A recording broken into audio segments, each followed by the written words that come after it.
Hi guys. Leo katika session yetu ya urembo napenda kuonesha kina dada, kina mama style za kubana tofauti tofauti. Maana watu wanapenda sana mtu ukisuka tu siku ya kwanza unabana kidoti. Hapana bwana.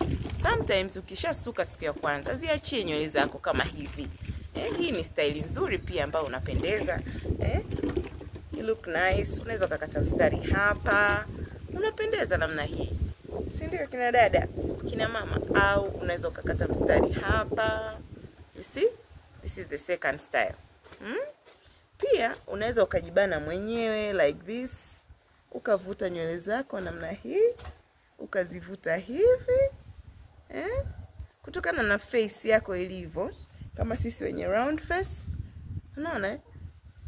Na look good kama hivyo. Style ya namna hii unaweza ukabana, unaweza ukaachia au ukabana upande mmoja. This is definitely my style. I love this one. Unabana upande mmoja like this. Kwa style tofauti. Another style like this.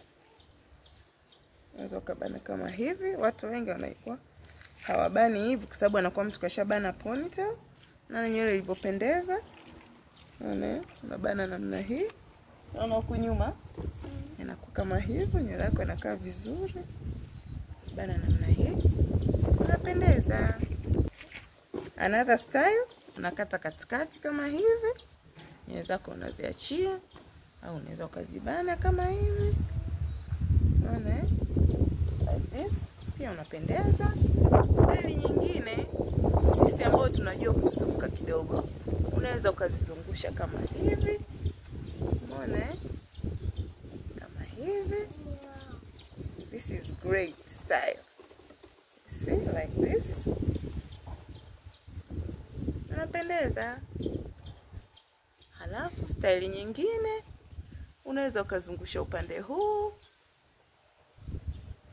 ukazungusha hivi, ukazungusha nywele zako hivi zote zikazunguka hadi huko, ukaachia kanywele viwili vitatu hapa nyuma, ukaja ukabania hapa like this.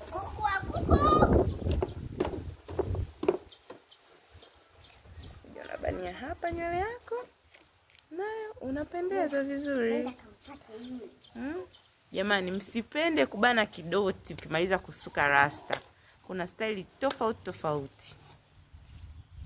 Bye.